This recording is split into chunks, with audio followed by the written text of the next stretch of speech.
Hey everyone, welcome to my channel, welcome to a new study blog. কী অবস্থা সবার? আজকের ব্লগটা একদম সকাল থেকে শুরু করেছি। সকাল 6টা বাজে ঘুম থেকে উঠলাম। তো এখানে আমি আজকে সকালবেলা ঘুম থেকে উঠে এখন পর্যন্ত 2 ঘন্টা পড়তে পেরেছি। তো এখানে আমি ট্রান্সফরমেশন অফ ভার্ব আর ফ্রেজ অ্যান্ড ইডিয়মটা পড়েছি। আমি আসলে এখন আমি চেষ্টা করতেছি যে ইংলিশ থেকে এই কয়টা টপিক, যেমন কারেকশন থেকে তো প্রশ্ন আসে, সাবজেক্ট ভার্ব এগ্রিমেন্ট থেকেও প্রশ্ন আসে, নাউন প্রোনাউন জেন্ডার এগুলো থেকেও প্রশ্ন আসে। আর আমার ভয়েস আর ন্যারেশন অনেক দিন ধরে আমার এটা দেখিনি, তো এটা আমার একটু দেখতে হবে। এই জন্য এইগুলো ইংলিশের মধ্যে আমি আজকে অথবা কালকের মধ্যে এটা আমি কমপ্লিট করে ফেলবো। আর তো এখানে আমি আজকে সকাল থেকে শুরু করেছি এটা, তো আমি 2টা কমপ্লিট করে ফেলছি। আর এটা আজকে সকালে এটা করেছি। এখানে আমি বেশ কিছু মুসলিম সাহিত্যিকদের নাম, মানে মুসলিম কবি যারা আছে, মুসলিম কবি সাহিত্যিক, ওনাদের এগুলো ভালো করে পড়বো, কারণ মুসলিম থেকে আসলে কবি সাহিত্যিক থেকে অনেক বেশি প্রশ্ন আসতেছে। আর ব্যাকরণ পাঠটা যেগুলো আছে, সমাস কারক বিভক্তি, সেগুলো আমি এই বইটা থেকে পড়ব। কারণ বিগত বছরের প্রাইমারি কোশ্চেনগুলো দেখলে দেখা যায় যে এই যে নবম দশম শ্রেণীর যে বইটা, এটা লেখক রাইটার মনির চৌধুরী, মনির চৌধুরী। তো ওনার এই বইটা থেকে কিন্তু মানে সবগুলো প্রশ্ন এখান থেকে এসেছে ব্যাকরণ পাঠের।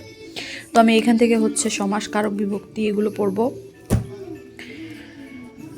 তো আজকের দিনটা সকালবেলা আসলে পড়তে পারলে মনে হয় কি যে আমি একদম ঠিকঠাক মতো দিনটা শুরু করতে পেরেছি, পরবর্তীতেও আসলে পড়ার ফ্লোটা ঠিক থাকে। আর সকালবেলা যদি দেখি যে আমি 1 ঘন্টাও পড়তে পারিনি, তখন দেখা যায় সারাদিন আমার ডাউন চলে যায়। তো এখন তো আসলে ডাউন করার কোনো স্কোপই নাই, কারণ আছে খুবই অল্প সময় বাকি। সো দেখি আজকে কতটুকু পড়তে পারি। তারপর আজকে আমার সাথে যেটা হয়েছে, আমি সকালবেলা পড়ার পর যখন রান্না করতে গেছি, একটা তরকারি মাত্র রান্না করছি, তারপর পানিটা একটু গরম করছি, অ্যান্ড তারপর আমার গ্যাস চলে গেছে। হ্যাঁ, লাইনের গ্যাসও চলে গেছে, সিলিন্ডার গ্যাসও শেষ হয়ে গেছে। এখন আসলে কি বলবো, একটা তরকারি দিয়ে আজকে চলে যাবে। যাই হোক, এখন আবার চলে আসলাম। খানিক পড়ার পর তারপর বাড়ি ঘুম থেকে উঠে গিয়েছে, আর এখন থেকে আমার কাজ শুরু। তো ঘরের সব কিছু গোছগাছ করে তারপর আমার হেল্পিং হ্যান্ড এসেছিলো, উনি আমার কাপড় চোপড় অ্যান্ড ঘরটর মুছে দিয়ে গিয়েছে আর কাটাকুটি করে দিয়ে গিয়েছে। এখন আমি এখানে রান্নাবান্না করব। আচ্ছা, আমার কাছে মাঝে মাঝে ইচ্ছা করে যে আমার আসলে ওই পরিমাণ টাকা হোক যাতে করে আমি একটা ভালো কুক রাখতে পারি।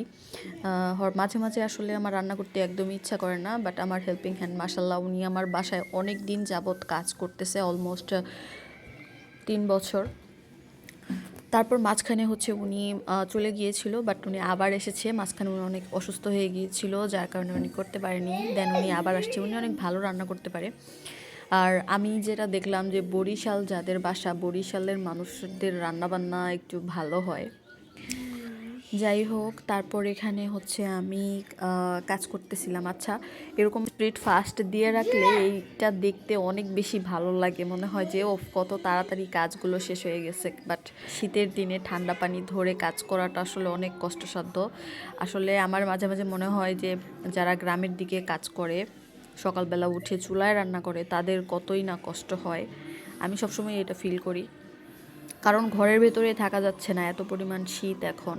এখানে মাস্ক পরে কিন্তু আমি রান্না করতেছিলাম। আমি কিন্তু ভিডিও করার জন্য মাস্ক মোটেও পরছিলাম না, কারণ আমি রান্না করতে গেলে মাস্ক পরে যাই, কারণ আমার প্রচণ্ড পরিমাণের ডাস্ট অ্যালার্জি। আর ইদানিং যে রান্না করার সময় যে মশলা কষানোর সময় যে মানে খুশকিটা ওঠে, ওইটাও আমার দেখা যায় যে হাঁচির কারণ হয়ে যায়। আমার অনেক কষ্ট হয়, যার কারণে আমি মাস্ক পরে এখন রান্না বান্না করি। মাস্ক পরে রান্নাবান্না, মাস্ক পরেই ঘর টর যদি পরিষ্কার করা লাগে, এগুলো ডাস্ট আউট করাও, এগুলো আমি মাস্ক পরেই করি। যাদের ডাস্ট অ্যালার্জি আছে তারাই আসলে এই কষ্টটা বুঝতে পারবে যে কী পরিমাণ কষ্ট হয়। আর বাংলাদেশে তো আসলে যদি বলি যে মানে পরিষ্কার পরিচ্ছন্নভাবে আসলে ওইভাবে থাকাও যায় না, দেখা যায় একদমই মানে মিনিমাম ময়লা থাকলেও বা ডাস্ট, এটা এত সূক্ষ্ম একটা জিনিস যেটা মানে এমনভাবে অ্যাটাক করে, এটা খুবই খুবই খুবই খুবই কষ্টকর একটা বিষয়। এরপর সারাদিনের সব কাজকর্ম শেষ করে ওয়ার্কে খাইয়ে দাইয়ে তারপর চলে আসলাম পড়ার টেবিলে। আর যেহেতু আমার যেই পড়ার টেবিল ওইটাই হচ্ছে বেডরুম, তো ওইখানে ওয়ারিদ ঘুমায়, তো ওইভাবে পড়া যায় না, এই জন্য আমি ডাইনিং টেবিলে আসলে চলে আসি। আর আমার বাসাতে যেমন খুব একটা মানুষ থাকে না, এজন্য আমার ডাইনিং টেবিলটাও সবসময় ফাঁকাই থাকে আর সবসময় ক্লিন থাকে। তো এখানে বসেই হচ্ছে আমি আমার পড়াশোনা শুরু করছি। তো সবাইকে নতুন বছরের অনেক অনেক শুভেচ্ছা। সবাই আমার জন্য দোয়া করবেন, আমি আপনাদের জন্য দোয়া করছি। সবার নতুন বছর যেন খুব খুব খুব ভালো কাটে আর সবার মনের নেক আশা আল্লাহ পূরণ করুক, আমিন। আর যেহেতু প্রাইমারি পরীক্ষাটা ছিল হচ্ছে 2রা জানুয়ারি, কথা বলতে আজকে এত কি যেন হচ্ছে, আচ্ছা যাই হোক। তারপর এই পরীক্ষাটা মেবি 9 তারিখে পিছিয়ে দিল। আজকে সকালবেলা ঘুম থেকে উঠেই মেসেজটা পেলাম যে পরীক্ষা পোস্টপোন করা হয়েছে। কার জন্য ব্যাড নিউজ সেটা আমি জানি না, কিন্তু আমার জন্য এটা একটা গুড নিউজ, কারণ বেশ কিছুদিন পাওয়া গেল পড়াশোনা করার জন্য। আর মাঝখানে যেহেতু এত তীব্র শীত ছিল, আসলে এই শীতের মধ্যে পড়াশোনাটা ওইভাবে আমি করতে পারছিলাম না। তো এখানে আমি এখন পড়লাম 2টা পরীক্ষার প্রশ্ন, তারপর এগুলো দেখব। এগুলো আমার মোটামুটি পড়া আছে, এগুলো আমি রিভিশন করব,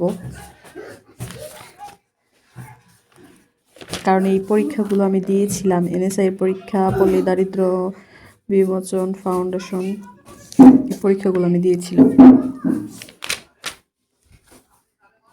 আর এখান থেকে আমি এই 2টা পড়েছি। আমার কাছে আসলে কি বলবো, শিক্ষা ক্যাডারের এই প্রশ্নগুলা, একটা ছিল বাংলা আর একটা ছিল ইংরেজি, এই 2টা প্রশ্ন সবার দেখা উচিত। আর এখানে হচ্ছে বাংলা থেকে সাহিত্যের পার্টটাই বেশি, আর ইংলিশ থেকেও হচ্ছে লিটারেচার পার্টের প্রশ্ন অনেক বেশি। যেটা বুঝলাম সেটা হচ্ছে কি, এনটিআরসি যারা সাবজেক্ট ভিত্তিক প্রস্তুতি নেবেন, তাদের হচ্ছে যেই বিষয়ের 9-10 অথবা 9-10 আর হচ্ছে ইন্টারমিডিয়েট, 2টাই হচ্ছে যার যার সাবজেক্ট, যার যার বিষয়ের বইগুলো, ওই মেন বোর্ড বইগুলোই আগে পড়তে হবে, ওইখান থেকে আসলে প্রশ্নগুলো আসে। এরপর ওয়ারিদ অনেক বায়না করতেছিল যে একটু বাইরে যাবে। তারপর আমি ওকে বললাম যে ঠিক আছে, তোমাকে একটু ছাদে নিয়ে যাই। তো ছাদে গিয়ে দেখি ওরই সমবয়সী একটা মেয়ে আমাদের পাশের ফ্ল্যাটেই থাকে, তো ও চলে আসছে। তো দুইজনে মিলে এখানে কিছুক্ষণ খেলা করলো। আজকের মতো এই পর্যন্তই ছিল। ভিডিওটি ভালো লাগলে অবশ্যই লাইক করে দিবেন। থ্যাঙ্কস ফর ওয়াচিং, আসসালামু আলাইকুম এভরিওয়ান।